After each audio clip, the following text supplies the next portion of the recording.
심리학과 의학 용어 중에 플라시보 효과라는 그런 용어가 있습니다. 이것이 기쁨을 준다, 또 즐거움을 가져온다라는 라틴어에서 비롯된 용어인데요. 이것이 이렇습니다. 의사가 효과 없는 가짜 약을 진짜 약이라고 이야기하고 환자에게 처방을 합니다. 그러면 이 환자는 내가 먹은 약이 진짜 약이므로 나을 거야라는 이 믿음을 가지고 이 약을 먹었을 때 실제 그 병세가 호전되는 증상을 이 플라시보 효과라고 이야기를 합니다. 어느 신문 기사를 보니까 서울대 병원 이 연구팀에서 이 플라시보 효과의 그 실효성에 대해서 임상시험을 했더라고요. 그러면서 녹내장 환자에게 안압을 낮추기 위해서 원래 안압약을 투여해야 되는데 대신에 위장약을 투여했다 합니다. 그리고 환자에게는 이거 안압약이니까 드세요 이렇게 했다고요. 그때 환자는 이 약을 먹으면 나의 안압이 떨어질 거야 라는 믿음이 생김으로 말미암아 실제로 그 안압이 10% 정도 감소하는 효과를 얻었다고 합니다. 우리 일상생활을 살다 보면은 이런 플라시보 효과를 종종 경험하게 되는 것 같아요. 저 같은 경우는 제가 아침 잠이 좀 많아서 아침에 일어나면 너무 힘들거든요. 그 힘든 와중에 좀 값비싼 종합 영양제를 먹으면은 삼키자마자 갑자기 상쾌해지는 기분이 들게 되더라고요. 내가 비싼 약을 먹었으니까 나의 피로감이 싹 가실 거야. 이런 믿음이 제 삶에 활력을 가져오는 이 플라시보 효과를 주게 되는 것이죠. 네, 이처럼 우리는 살아가면서 어떠한 어려움과 위기를 맞이하였을 때 무엇을 믿고 의지하느냐에 따라서 우리는 그 위기를 극복할 수도 있고 그렇지도 않을 수 있는 갈림길에 서게 되는 것 같습니다. 우리의 신앙생활도 마찬가지인 것 같습니다.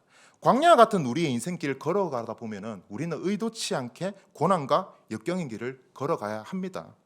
그럴 때 우리 마음이 온전히 주님만을 믿고 의지하느냐, 그렇지 않느냐에 따라서 고난 중에서 평안을 얻을 수도 있고 그 고난을 극복할 수도 있고 주님께서 우리 각자에게 허락하신 그 믿음의 경주를 완주할 수도 있는 것 같습니다. 즉 우리 마음에서 비롯된 하나님을 향한 그 믿음이 올바른 신앙의 길로 걸어가게 하는 것이죠. 오늘 본문 말씀이 나타난 예수님의 제자들도 마찬가지였습니다. 그들은 그와 함께 하시는 예수님이 하나님의 아들이심을 믿음으로 말미암아 그들이 당면한 고난을 극복할 수 있고 주님께서 명령한 바를 온전히 완수할 수가 있었습니다. 제자들은 누굽니까? 그들은 예수님으로부터 직접 자신을 따를 것을 부름받은 사람이죠. 예수님과 함께 동행하면서 주의 말씀과 가르침을 직접적으로 받았으며 또 주님을 따라다니면서 병고침, 귀신 쫓음, 또 죽은 자를 살리심과 같은 예수님의 기적을 눈앞에서 목도했던 사람이 예수님의 제자들입니다. 따라서 다른 어떠한 무리들보다도 예수 그리스도께서 하나님의 아들이심을 구약에서 예언하신 메시아가 바로 이분이심을 제자들은 깨닫고 믿어야 했습니다. 또한 이 제자들은 마가복음 6장 30절에 보면은 사도라는 직함을 받은 자들입니다. 사도란 무엇입니까? 보냄받은 자라는 뜻을 가지고 있습니다. 따라서 보냄받은 자, 사도된 제자들은 자신을 보내신 예수님이 누구인지 또 예수님이 자신에게 어떠한 뜻과 임무를 보여하시는지 그것을 분별하고 깨닫고 순종하면서 자신의 역할을 충실히 감당해야 됐습니다. 그러나 오늘 본문 말씀을 보면은 그들은 사도라는 직분에 맞지 않은 행동을 하고 있습니다. 오늘 본문 말씀 바로 앞에는 예수님께서 떡 5개와 물고기 2마리로 남자만 5,000명 되는 무리를 배부르게 먹고 남기시는 오병이어 사건이 나오고 있습니다. 예수님께서는 그 오병이어라는 기적의 성공의 사역을 이루셨음에도 불구하고 그것을 기뻐하지 않으시고 그 현장의 열기가 빨리 지나가기를 바라시는 모습을 오늘 본문 말씀에서 볼 수 있습니다. 저희 다 함께 마가복음 6장 45절 말씀 합독하도록 하시겠습니다. 시작. 예수께서 즉시 제자들을 재촉하사 자기가 무리를 보내는 동안에 배 타고 앞서 건너편 벳세다로 가게 하시고. 저는 이런 의문점이 생기더라고요. 아니 예수님께서 이거 다 된 밥에 재 뿌리시는 격 아닌가? 왜 이러시지? 이 기적의 열기를 촉매 삼아서 무리들에게 자신이 하나님의 아들이심을 더욱더 효과적으로 가르치고 깨닫게 하실 수 있지 않으셨을까?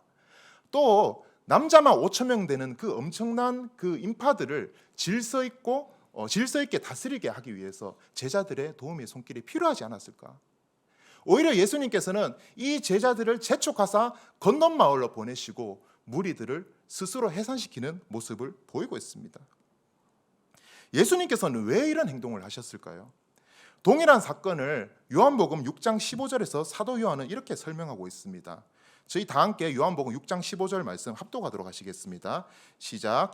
그러므로 예수께서 그들이 와서 자기를 억지로 붙들어 임금으로 삼으려는 줄 아시고 다시 혼자 산으로 떠나신. 오병이어 기적을 통해서 무리와 제자들은 예수께서 초자연적인 기적을 베푸시는 하나님의 아들이심을, 또한 생명의 떡이 되시며 죄악된 인류를 구원하려 이 땅에 오신 메시아이심을 깨달아야 했습니다. 그러나 그들은 예수님을 바라본 것이 아니죠. 예수님을 통하여서 그들의 필요가 채워짐에 집중하여서 결국에 자신의 뜻대로 예수님의 세상의 임금으로 삼으려는 모습을 오늘 말씀에서 보이고 있습니다. 보냄받은 자, 사도라고 불렸던 제자들, 그들은 더 이상 자신을 보내신 예수님이 누구인지, 또 자신을 향한 그분의 뜻이 무엇인지 망각한 채 자신의 야망을 이루기 위한 수단으로 예수님을 바라보고 있습니다. 제자들이 변질된 것이죠. 제자들이 이렇게 변질된 이유가 무엇일까요? 오늘 본문에 6장 52절에서 이렇게 이야기하고 있습니다. 6장 52절 다 함께 합독하도록 하시겠습니다. 이는 그들이 그 떡 되시던 일을 깨닫지 못하고 도리어 그 마음이 둔하여졌습니다. 네, 둔하여졌음이로다. 이 동사의 원어적 의미를 좀 더 명확히 드러내면은 돌과 같이 되었다라고 의미를 밝힐 수가 있습니다. 이 동일한 단어가 다른 성경 구절에 사용된 용례를 살펴보니까 완고해졌다, 우둔해졌다라는 뜻으로도 사용되고 있더라고요. 그렇습니다. 제자들이 이렇게 변질되게 된 궁극적인 원인은 그들 마음 가운데에 문제가 있었기 때문입니다. 돌과 같이 굳어진 마음, 완고하고 우둔해진 마음은 예수님을 하나님의 아들이시며 인류를 구원하러 이 땅에 오신 메시아이심을 깨닫지 못하게 만들었습니다. 그 결과 제자들이 배를 타고 건넌 마을로 가다가 48절에 보면 바람이 거스름으로 제자들이 힘겹게 노를 젓는다라고 기록하고 있습니다. 바람이 거스르는 고난이 닥쳐왔을 때 그들은 스스로 이것을 극복하려 하고 있는 것이죠. 또한 고난당하는 제자들에게 예수님께서 다가오셨을 때 49절에 보면은 제자들이 그가 바다 위로 걸어오심을 보고 유령인가 하여 소리 지르니 그들이 다 예수를 보고 놀람이라라며 고난 중에 소망 되시는 주님을 전혀 알아보지 못하는 모습을 보이고 있습니다. 이처럼 돌과 같이 굳어진 이 마음의 문제는 우리의 믿음을 변질시켜 주님을 바라볼 수 있는 영적인 시야를 어둡게 만들어버립니다. 그로 말미암아 우리 인생 가운데 풍랑이 찾아올 때 주님을 의지하여 그것을 이겨내지 못하고 스스로 해결해 보려는 나약한 인간의 모습으로 전락하게 만들어 버립니다. 사랑하는 여러분, 오늘 우리는 이 본문 말씀에 나타나는 이 제자들의 모습을 비추어 보아 현재 지금 우리의 마음의 상태는 어떠한지 점검해 보아야 됩니다. 그리스도인으로 부름받은 우리는 우리를 구원하시고 부르신 예수 그리스도가 누구인지, 또한 우리를 향한 그분의 뜻이 무엇인지 분명히 믿고 깨달으며 순종하는 삶을 살아야 됩니다. 그러기 위해서는 우리의 마음이 돌과 같이 굳어지지 아니하기 위해서 매일매일 주님께서 부어주시는 은혜를 간구하며 그 은혜로 말미암아 우리의 마음을 부드럽게 해야 되는 것이죠. 그러나 오늘 많은 그리스도인들은 어떻습니까? 우리의 마음을 지키기 위해 주님의 은혜를 구하는 것을 최우선적인 삶으로 여기고 살고 있습니까? 아니면 나의 목적과 뜻과 필요를 구하기를 우선하는 기복적인 신앙의 모습의 삶을 살고 있습니까? 물론 우리의 필요를 주님께 구하며 주님을 의지하며 사는 것이 지극히 당연한 일입니다. 그러나 문제는 많은 사람들에게 이 신앙의 우선순위가 주님이 아닌 주님 손에서 나타나는 능력에 더욱더 집중되어 있다는 것입니다. 제가 사역을 하기 이전에 전 직장 생활을 좀 했습니다. 그러면서 좀 괜찮은 직장을 좀 다녔어요. 네, 제 입으로 말하기는 부끄럽지만 그러면서 제가 청년 시절이죠. 막상 그때 취업을 했을 때 제가 다니던 청년 시절까지 다니던 그 모교회, 대구에 있는 모교회에서 저를 향한 좀 이상한 소문이 들리더라고요. 갑자기 사람들이 이런 소문 이야기를 한답니다. 저를 본받아야 된다. 그래서 제가 아무리 생각해도 저는 결코 본받을 게 없는 사람이거든요. 그래서 야, 이거 뭐 소문이 잘못됐다, 큰일 났다 이렇게 싶어가지고 그 소문이 무엇인지 좀 찾아봤습니다. 근데 좀 정말 터무니없는 소문이더라고요. 야, 쟤처럼 신앙생활 열심히 하면은 공부 잘하게 될 거다. 쟤처럼 믿음 생활 열심히 하면 좋은 회사 취직할 거다. 쟤처럼 예수님 열심히 믿으면 인생 순탄하게 될 것이다. 이런 안타까운 소문이 도는 것을 봤습니다. 정말 개인적으로 정말 마음이 아팠습니다. 우리가 예수님을 믿고 신앙생활을 한다고 하지만은 정작 우리의 신앙의 우선순위가 예수님이 아닌 예수님으로부터 나오는 필요에 우선되어 있는 모습이 보이는 것이죠. 이렇게 우선순위가 뒤바뀐 신앙은 우리의 마음을 돌처럼 만들어 우리의 믿음을 변질시켜 버릴 것이고, 주님을 바라보는 시야를 흐리게 만들어 결국은 영적인 소경에 이르게 할 것입니다. 그 결과 바람이 거스른 것 같은 고난이 우리 가운데 찾아올 때 우리는 주님을 의지하지 못하고 우리 스스로 문제를 해결하려 할 것이죠. 그런 점에서 우리는 우리의 마음을 지키는 것이 매우 중요합니다. 잠언 4장 23절 말씀에 보면은 성경은 우리에게 이렇게 이야기하고 있습니다. 모든 지킬 만한 것 중에 더욱 내 마음을 지키라. 생명의 근원이 이에서 남이니라. 마음을 지키는 것은 우리의 신앙을 지키는 것이요, 생명의 근원 되신 예수 그리스도께 나아가 주님께서 허락하신 영생의 삶을 누리는 것이요, 바람이 거스르는 고난의 상황 속에서도 그 고난을 극복하고 평안을 얻을 수 있는 유일한 길인 것입니다. 그러면 바람이 거스르는 그 고난 속에서도 우리의 마음을 지켜 흔들리지 아니하고 요동치 아니하는 삶을 살기 위해서 우리는 어떻게 해야 될까요? 먼저 우리는 예수님을 본받아 기도하는 습관을 가져야 됩니다. 우리 다 함께 마가복음 6장 46절 말씀 합독하도록 하시겠습니다. 시작. 무리를 작별하신 후에 기도하도록 산으로 가시니라.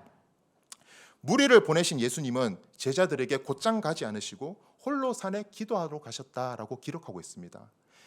성경에서는 예수님께서 홀로 기도하러 가시는 모습을 많이 담고 있습니다. 마가복음만 해도 오늘 본문 외에 4장에서 갈릴리로 전도 여행을 가시기 전에 새벽 아직도 밝기 전 한적한 곳에서 예수께서 기도하셨다라고 이야기하고 있습니다. 또한 마가복음 14장에서 예수께서 십자가를 지시기 전 겟세마네 동산에서 기도하셨다라고 기록하고 있습니다. 그 밖에도 오늘 본문 말씀 바로 앞에 주께서 오병이어 기적을 베푸시기 이전에 하늘을 우러러 축사하셨다라고 기록하고 있습니다. 이처럼 우리 예수님께서는 이 땅에 성육신하시어 공생의 기간을 보내시면서도 기도를 통해 자신을 보내신 이가 누구인지, 그분의 뜻이 무엇인지 분별하고 순종하는 모습을 보이셨습니다. 반면 제자들은 어떻습니까? 그들은 기도하는 모습을 보이고 있지 않습니다. 아무리 바쁜 사역의 일정과 스케줄 와중에서도 자신을 사도라고 부르고 보내신 주님이 어떠한 분이신지 알고 그분이 나를 향하여서 어떠한 뜻을 가지고 계신지 깨닫기 위해서 제자들은 기도해야 했습니다. 그러나 기도하지 않았죠. 따라서 그 결과 그들의 마음이 돌과 같이 되어버렸습니다. 오늘날 우리들은 습관적으로 기도하며 주님과 친밀한 교제의 시간을 가져야 함에도 불구하고 수많은 외부적인 요인들에 의해 우리의 기도 생활을 빼앗긴 시대를 살아가고 있지 않나 저는 생각합니다. 저 같은 경우만 해도 제가 시간을 정하여서 주님께 기도하며 교제하는 시간을 정해놓았거든요. 그런데 간혹 제 마음에 이 바쁨, 분주함, 피곤함 이런 핑계로 그 시간을 부끄럽지만 성실하게 지키지 못할 때가 있는 것 같습니다. 요즘 우리 삶 가운데에 미디어가 많이 발달되지 않았습니까? 스마트폰, 유튜브, 넷플릭스, TV, 우리의 귀와 눈을 즐겁게 해주는 이 매체가 정작 하나님 앞에 기도하며 나가야 되는 그 시간을 빼앗고 있지는 않습니까? 영국 선교사 허더슨 테일러는 기도하지 않는 세대를 향해 이렇게 이야기했습니다. 기도하지 않는 죄는 무신론을 실천하는 가장 나쁜 형태의 죄악이다. 온갖 노력으로도 우리가 할 수 없다는 증거가 매우 분명한데도 기도하지 않는 것은 하나님의 도움 없이도 잘 지낼 수 있다고 말하는 것이다. 이 말을 들으니 오늘 본문 말씀에 나오는 제자들, 또 성실히 기도하지 못하는 이 저의 모습을 꼭 집어서 이야기하는 것 같더라고요.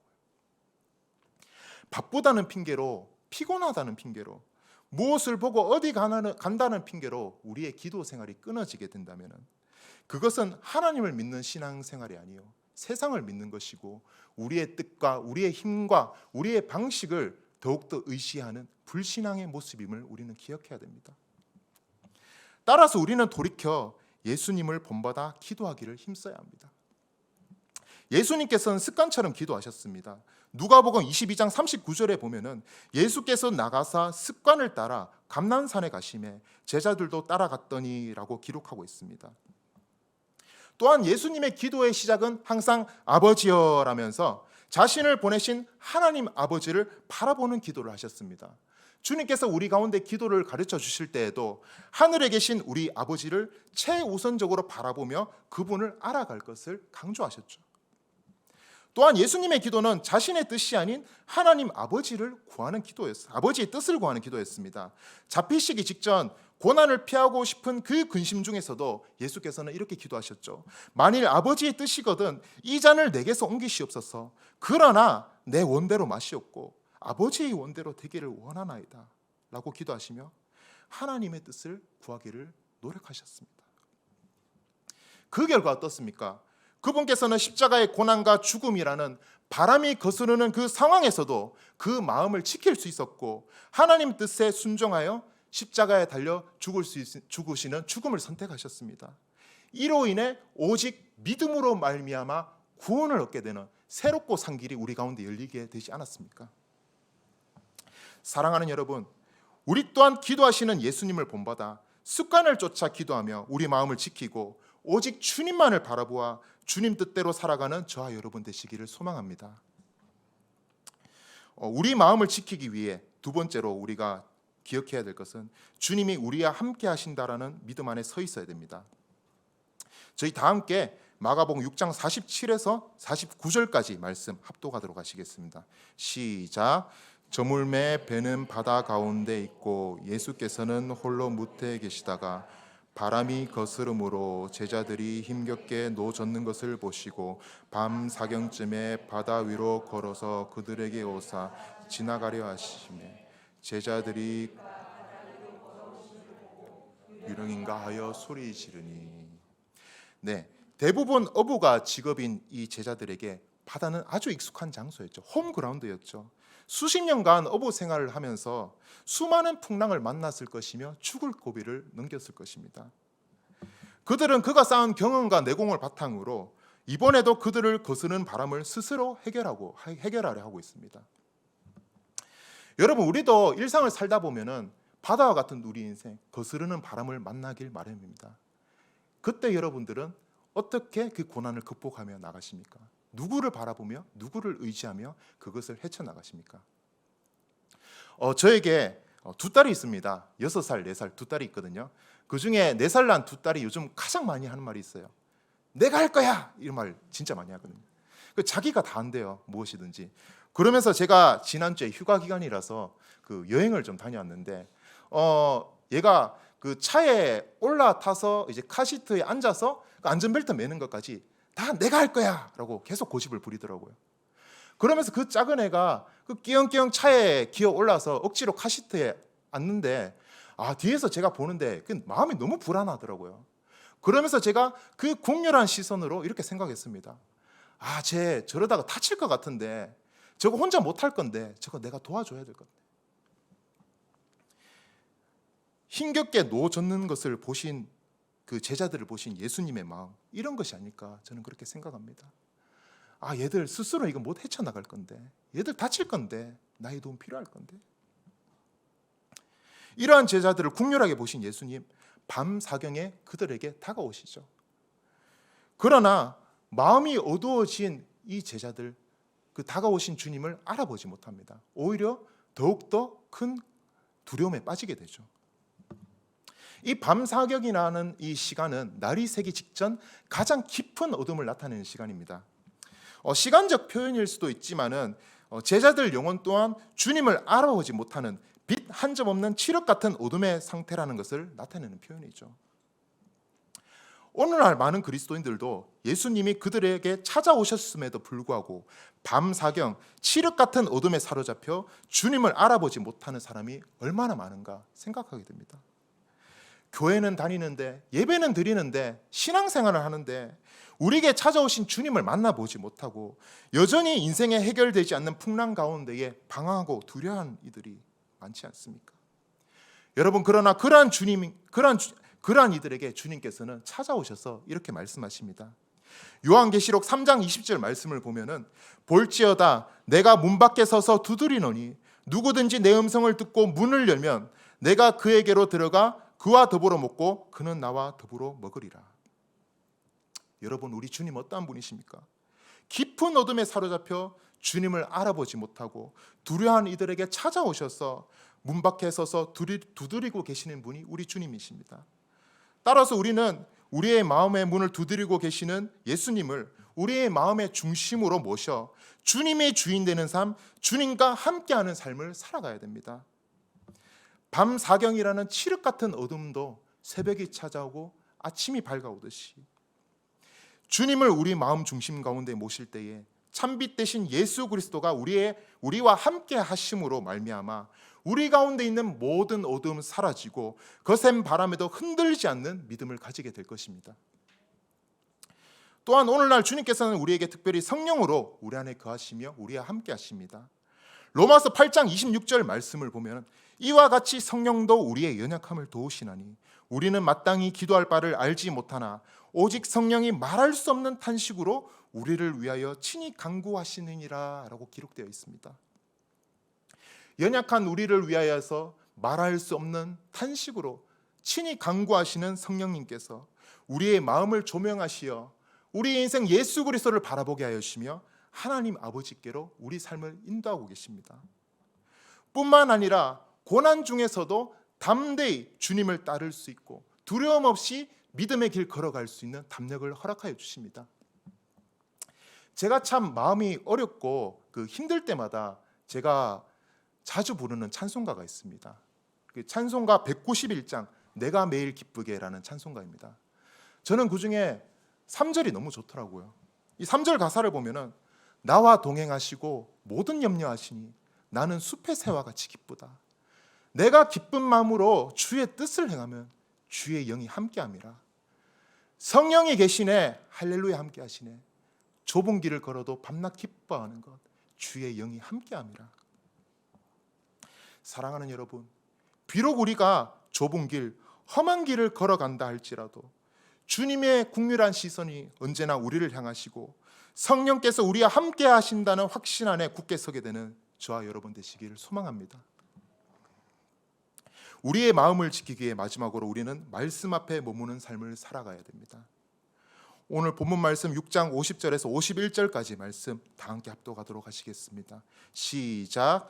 그들이 다 예수를 보고 놀람이라.